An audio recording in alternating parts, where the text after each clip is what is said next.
하나님께서 오늘 우리들에게 주시는 말씀은 신약성경 고린도전서 13장 1절부터 7절까지 말씀입니다.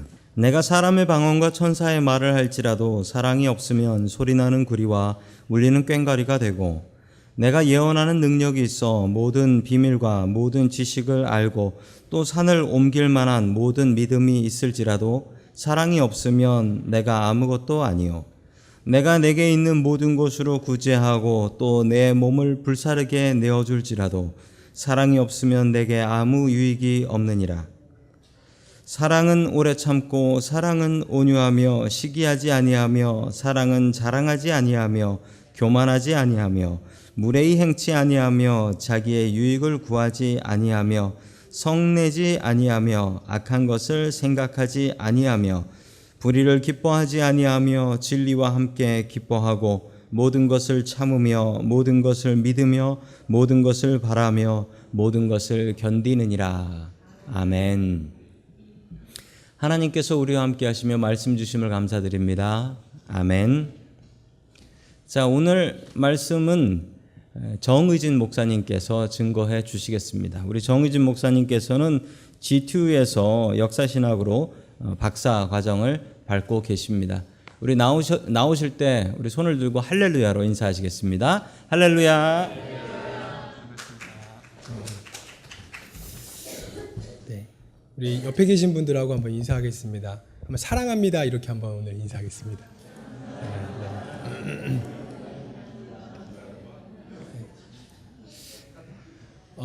우리가 삶을 살면서 어떤 일을 할 때 필수적으로 준비하고 또 존재해야 하는 것들이 있습니다. 쉬운 예를 들어보자면 우리 성도님들이 비행기를 타고 해외여행을 간다고 한번 생각해 보시고, 아니면 뭐 한국으로 잠깐 방문한다고 가정해 보시기 원합니다. 그러면 하루 전날 이것저것, 하루 전날이 아니죠. 이것저것 챙겨야 될 게 많이 있겠죠. 그래서 필요한 옷도 챙기고, 또 제 같은 경우는 면도기를 꼭 챙겨야 되고, 선글라스, 아주 다양한 거 챙깁니다.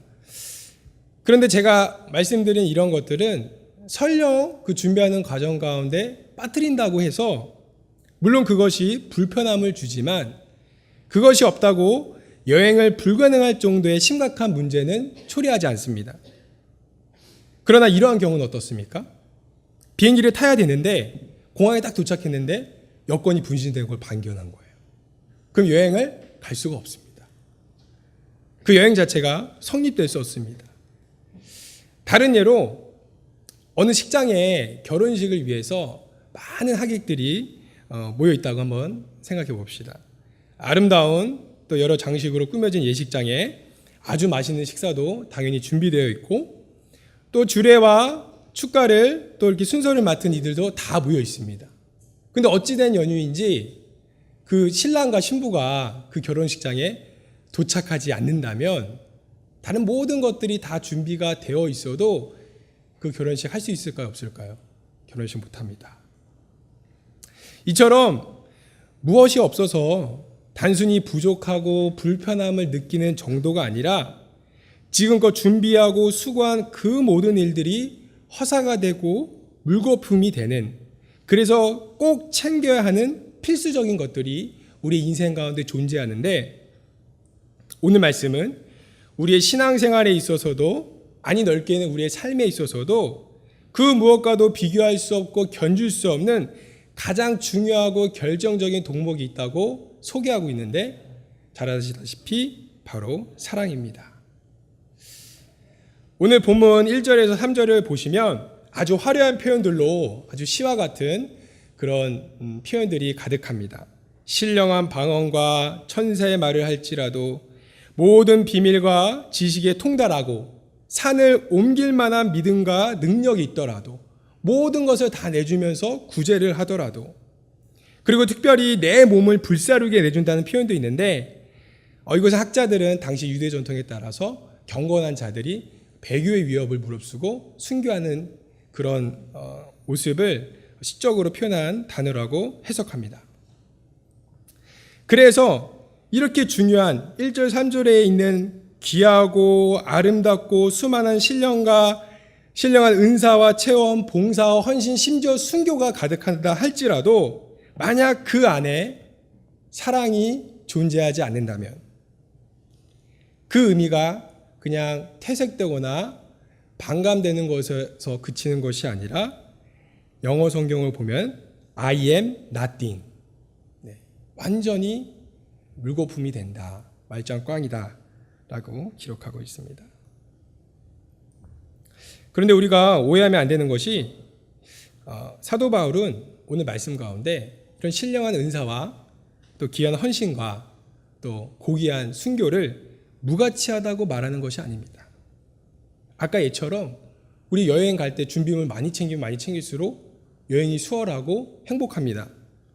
또 결혼식장에 축하객도 많고 음식도 많고 아주 분위기가 좋으면은 더 결혼식이 풍성하고 기쁩니다. 이런 것들이 있으면 굉장히 유익한 것들이라고 봅니다. 그러나 사도 바울이 오늘 말씀 가운데 말하고자 했던 강조점은 이러한 귀한 것들이 은사와 병고침과 방언과 헌신이 가득한다 할지라도 그 중심 가운데, 그 내면 가운데 사랑이 없다면 아무것도 쓸모없는 존재들, 심지어 때로는 시끄럽게 울리는 구리와 꽹가리가 될 수 있다고 말하고 있는 것입니다. 오늘 성경은 잘 아시다시피 사랑장, 사랑을 이야기하고 있습니다. 근데 이 사랑은 누군가가 자꾸 생각나고 보고 싶고 막 생각만 해도 가슴 설레는 마치 제가 아침에 일어나자마자 자동적으로 저희 아내를 보면서 드는 그런 게 아니고 너무 무서워서 이런 에로스적인 사랑이 아니라 하나님께서 우리에게 주시는 완벽한 사랑, 그래서 아가페라는 단어로, 에로스가 아니라 아가페라는 단어로 이 원어 성경에는 기록하고 있습니다. 즉 본문에서 말하는 사랑은 우리가 흠모하고 우리가 실천해야 하는 사랑이기도 하지만 그 전에 하나님께서 우리 인간들에게 몸소 보이신 사랑이라는 것입니다. 그래서 1.4절을 1절에서 3절을 읽고 4절에서 7절을 보면은 사랑은 어떤 것인지 이 사도 바울이 우리에게 맞춰서 우리 모두가 이해하기 쉬운 구체적인 모습으로 설명하고 있습니다. 총 15가지로 사랑은 무엇이다, 사랑은 뭐다 굉장히 짧게 간단하게 표현하고 있는데 저는 이 15가지를 크게 3-4가지로 한번 분류해서 생각해 봤습니다. 사랑이 무엇인가? 첫 번째, 사랑은 참는 것, 인내하는 것이다 라는 사실입니다.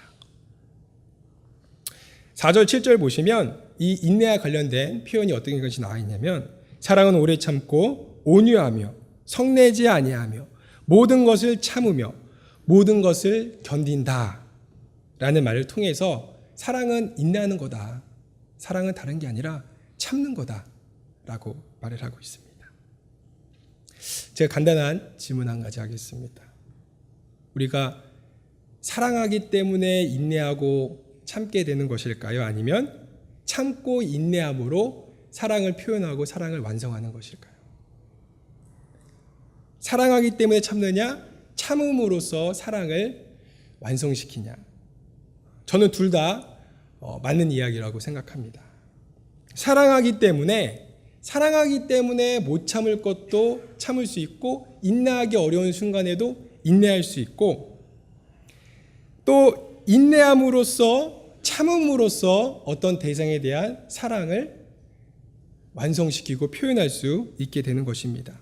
가장 단적인 예로 마치 어머니가 10달간 뱃속에서 그 무거운 몸을 이끌고 그 아이를 위해서 견디고 인내하며 그 시간, 어려운 시간을 견디고 또 그 인내함으로써 사랑을 완성시키고 생명을 얻게 되는 것처럼 말이죠. 저에게도 인내해주는 사람이 많습니다. 최근에 저를 가장 많이 인내해줬던 친구가 있습니다. 이 친구인데요.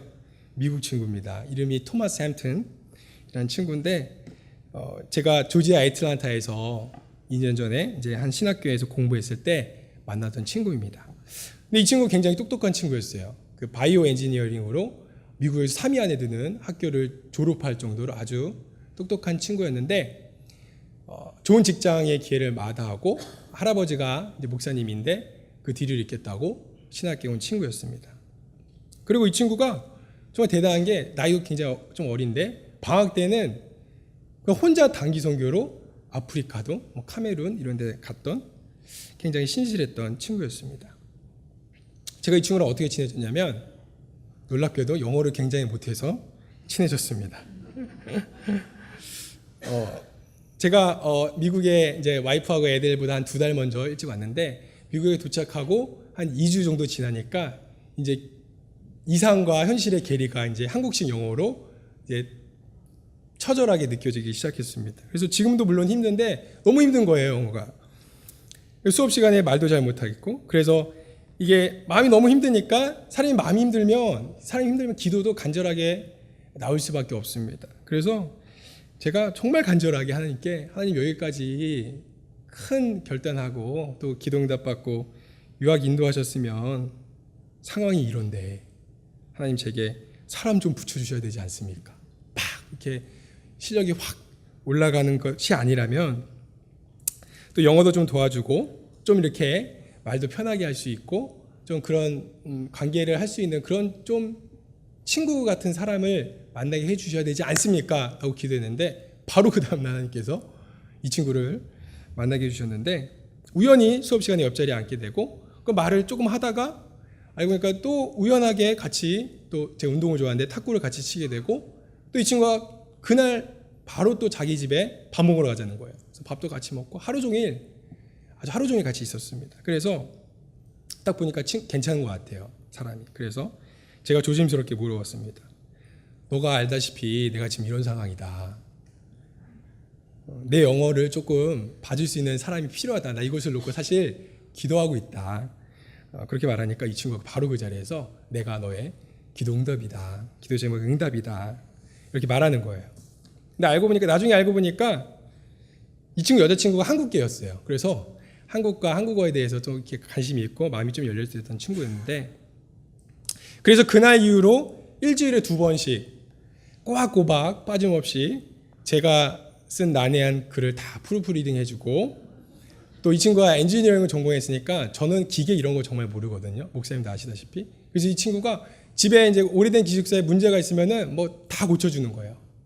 다 고쳐주고 그리고 가장 고마웠던 건 정말 알아듣기 어려웠을 제 말을 친구로서 다 들어주고 다 응답해주고 그런 관계를 유지해 주었다는 사실입니다. 그래서 지금도 저는 다시 좀 돌아보면은 사실 요새 얼마나 바쁩니까? 다 바쁜 그런 시대인데 쟤는 얼마나 답답하고 때로는 진짜 일주일에 딱 2번 이렇게 딱 정해서 빠질 수도 없는데 만나기 싫고 좀 쉬고 싶었을까 이런 생각이 듭니다. 그래서 저는 아직도 이 친구가 자기의 시간과 수고를 내면서까지 인내해 주었던 그 사랑에 잊지 못하고 참 큰 감사함을 느낍니다. 그래서 얼마 전에는 왔어요. 근처에 올 일이 있어서 그래서 이렇게 잘 지내고 또 갔습니다. 요새 우리 성도님들의 삶 가운데 자꾸 눈에 밟히는 어떤 분 계십니까? 나의 도움이 필요해 보이는 내가 저거 도와주면 되는데 그런 분 계십니까? 아니면 반대로 나의 신경을 거스르고 나를 참 힘들게 하는 마음을 불편하게 하는 그런 분들 계십니까? 그분이 누구이든 사랑으로 그들을 인내하고 또한 인내함으로써 참음으로써 그들에 대한 사랑을 완성시키시기를 축복합니다. 사실 우리 그리스도인들은 세상 사람들보다 그런 인내하는 사랑, 능력을 더 갖고 있다고 말하고 싶습니다. 왜냐하면 그러한 사랑을 이미 우리는 경험했기 때문입니다.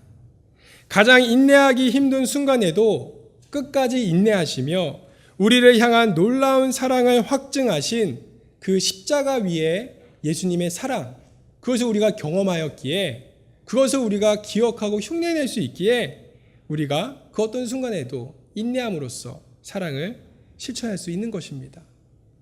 인내함으로써 사랑을 실천하는 여러분들 다 되시길 주님의 이름으로 축복합니다. 두 번째로 오늘 본문에서 말하는 사랑의 특징은 사랑은 철저히 이타적인 것이다 라는 사실입니다. 고린도 교회는 이 고린도전서 고린도 교회를 위해 썼잖아요. 사도 바울이 2차 전도 여행 당시에 개척한 교회입니다. 각종 신비한 기적과 은사와 병고침과 또 뜨거운 열정이 있어서 누구라 할 것 없이 봉사와 헌신이 가득한 꽤 괜찮은 교회였습니다. 그러나 이러한 신앙적 열심과 열정에 비례하여 안타깝게도 그 안에 가장 있어야 되는 사랑이 없었기에 서로 간의 시기와 분쟁, 더 나아가 분파가 가득했던 교회였습니다. 이 고린도 교회의 예처럼 아주 화려한 찬양이 넘치고 병고침이 일어나고 각종 신비한 은사와 능력이 헌신이 가득하여도 그것이 그 헌신이 내 유익, 내 체면, 내 입장, 내 명예를 향하고 있다면, 즉 그 안에 진정한 사랑이 없다면 아무것도 아니게 된다는 사실을 기억해야 합니다. 사랑은 상대방과 내가 아니라 상대방과 우리 교회 공동체의 덕을 세우는 것입니다. 주변 사람과 공동체에 대한 배려와 사랑에 빠진 열심은 오히려 그만큼, 그 열심만큼 반드시 사실은 문제가 일으키게 되어 있습니다. 제가 딸이 둘 있네요. 첫째 아이가 6살입니다. 이제 막 킨더가든을 다니고 있습니다. 이제 곧잘 적응하여서 때 안 부리고 잘 다니고 있습니다. 그런데 어느 날 제가 이제 하교하는 담당이어서 이제 학교 마치고 이 애를 데리고 돌아오는데 제게 그러는 거예요. 영어로. 아빠 왜 꼭 한국말 써야 돼? 제가 이제 한국말 쓰자고, 이게 애가 학교에 계속 있다 보니까 이제 머리가 이제 영어식으로 하다가 갑자기 한국말 쓰려니까 이게 잘 안 되나 봐요. 그래서 그냥 영어로 계속 쓰면 안 되냐는 것입니다. 그리고 얘가 말하기를 제발 엄마 아빠도 영어 공부 좀 열심히 해서 그냥 영어로만 대화하면 안 되냐는 것입니다. 이게 다 영어로 말하는데, 그래서 제가 그날 안 되겠다 싶어가지고 이제 제가 또 방학이기도 해가지고 아주 집중적으로 스파르타식으로 이제 애를 앉아놓고 한글을 가나다라부터 이제 빡시게 가르치고 있습니다. 그래서 근데 이게 처음에는 막 이렇게 붙이잖아요. 집 가면 막 가나다라 붙이면서 막 세우고 막 이렇게 하는데, 처음에는 이제 얘를 사랑하는 마음으로 얘를 사랑하는 마음으로 시작을 했는데, 이게 하면 할수록 이게 욕심이 올라오는 거예요. 그래서 왜 이렇게 못하나? 왜 이렇게 쉽게 까먹나? 방금 지읒 치읒 했는데 지읒 치읒을 못하는 거예요. 10번씩 말해. 지읒 10번, 지읒 치읒 못하는 거예요. 내 유전자는 아닌데. 그리고 어떤 목사님 아들은 같은 나이인데 벌써 이렇게 막 수술수술 한글에 있는데요. 글이 있는데요. 영어도 잘하고.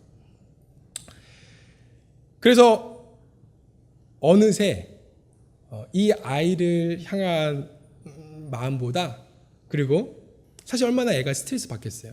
이 아이가 받는 스트레스에 대한 생각보다 그런 건 온데간데 없고, 내 기준, 내 체면, 내 유익, 이것으로 쉽게 바뀌어 아이들을 막 제가 잡고 있는 모습을 발견하게 되었습니다. 사랑은 철저히 이타적인 것입니다. 사랑은 내 유익과 내 생각과 내 입장을 내려놓는 것입니다. 사랑은 상대방을 인정하고 상대방을 무례히 여기지 아니하고 상대방이 하나님 앞에서 더 풍성한 삶을 살 수 있도록 돕고 그 입장에서 생각하고 이해하고 배려하는 것입니다. 저는 가끔씩 그 예수님이 성경을 보면은 그 12명의 제자를 부르셨잖아요. 그리고 그 12명의 제자 공동체를 만드셔서 3년간 이렇게 다니셨잖아요. 근데 저는 그 공동체가 어땠을까 한번 생각해 보면 생각하는 것만으로 되게 은혜가 될 때가 있습니다. 왜냐면은 그 12명의 제자들의 그 배경을 사실은 면밀히 살펴보면은 굉장히 다양하게 섞여 있었습니다. 오늘날로 따지면은 가장 왼쪽에 있는 어떤 좌파 그룹의 사람으로부터 가장 오른쪽에 있는 그런 사람들까지 굉장히 다양하게 섞여 있었습니다. 출신 지역 다 다르고요. 사회적 지위, 또 이스라엘 나라를 부강하게 하고자 하는 어떤 생각과 방법과 이런 실천하는 것도 다 달랐습니다. 그래서 세상적으로 보면은 사실 굉장히 그 12명 그냥 정말 랜덤으로 딱 모여 3년간 있어야 되는데 친해질래야 친해지기 어려운 그런 구성원들이었습니다. 그러나 그들은 예수님 안에서 하나가 되었고 사랑과 믿음의 공동체를 이루었습니다. 나와 다름을 인정하고 상대방을 존중하는 것, 그것이 바로 하나님께서 원하시는 사랑입니다. 보시면 세상의 조직은 가정하고 교회 빼고 사실 정해진 규칙과 규범과 법으로 90% 이상 운영되게 되어 있습니다. 하지만 가정과 교회는 좀 다릅니다. 법도 반드시 있어야 하지만 사랑이 굉장히 큰 역할을 담당합니다. 특별히 교회는 예수님의 사랑을 경험한 공동체이고 예수님의 사랑을 실천하는 공동체입니다. 교회에서 나의 유익만을 내세우지 않습니다. 다른 사람의 입장을 이해하고 또 격려하며 공동체의 덕을 함께 세워가는 것이 바로 교회입니다. 우리 성도님들의 가정과 또 우리 교회가 서로를 배려하는, 서로를 더욱더 아끼는 사랑이 가득한 그런 공동체 되기를 축복합니다. 세 번째로 오늘 말씀에서 말하는 사랑의 특징, 사랑은 진리와 공의에 기초한 것이라는 사실입니다. 사랑은 사실 진리와 공의와 긴밀히 연결되어 있는 것입니다.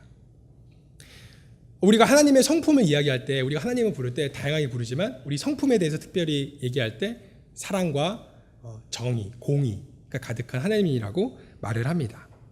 그런데 이 사랑과 공의, 러브와 저스티스는 이게 상호 이율배반적인 것이 아니라 상호 연결되어 있고 상호 보완적이며 구분되긴 하지만 완전히 구별되어 있는 것은 아닙니다. 마치 우리가 예수님을 바라봤을 때 예수님 안에 신적인 성품이 있고 인간적인 성품이 있는데 서로 구분되지만 이것이 예수님 안에서 긴밀히 연결되어 있는 것처럼 말입니다. 사랑을 한다는 것은 정의롭고 올바른 것에 헌신한다는 것입니다. 정의롭다고 하는 것은 마땅히 사랑해야 할 대상을 사랑한다는 것이 바로 정의롭다는 것입니다. 그런데 종종 저도 그렇고 우리 성도님들도 그렇고 우리는 참 어리석게도 사랑의 대상을 잘못 선택하고 그것이 자신의 몸과 마음을 해치는 줄도 모르고 그것을 사랑이라고 착각하고 지낼 때가 굉장히 많습니다. 만약 어떤 분이 몸에 해로운 어떤 술과 담배를 지나칠 정도로 탐닉하고 신다면 그렇다면 우리는 그것을 성경적 관점에서는 사랑이라고, 그것을 참 사랑하신다라고 말하기 어렵습니다. 또 반대로, 또 다른 예로 어떤 어린아이가 막 폭력적인 게임을 너무 좋아하는 거예요. 그리고 몸에 해로운 막 패스트푸드, 그리고 정서적으로 좋지 않은 어떤 책이나 영상을 막 심취하고 있어요. 그런데 그것을 어떤 부모가 보고 참 우리 아이는 저걸 너무 사랑하는구나, 저거 참 좋아하는구나, 그냥 저렇게 쟤는 저거 좋아하게 생겼나 보다라고 하지 않지 않습니까? 그런 분 아무도 없지 않습니까? 그래서 성경에서 말하는 사랑이란 하나님 보시기에 올바른 것, 그리고 우리의 삶을 하나님 보시기에 더 아름답고 풍성하게 만드는 그것을 사랑하는 것, 그것이 바로 사랑이라는 사실입니다. 한번 우리 성도님들의 최근을 한번 되돌아보기 원합니다.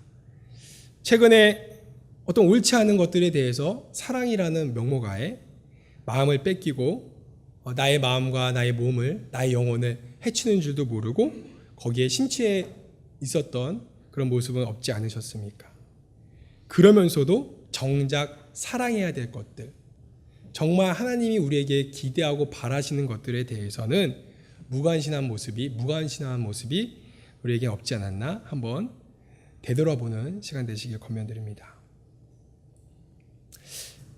마지막으로 오늘 본문을 통해 우리가 꼭 기억해야 할 사랑의 특징은 사랑이란 표현하고 실천하는 것이다.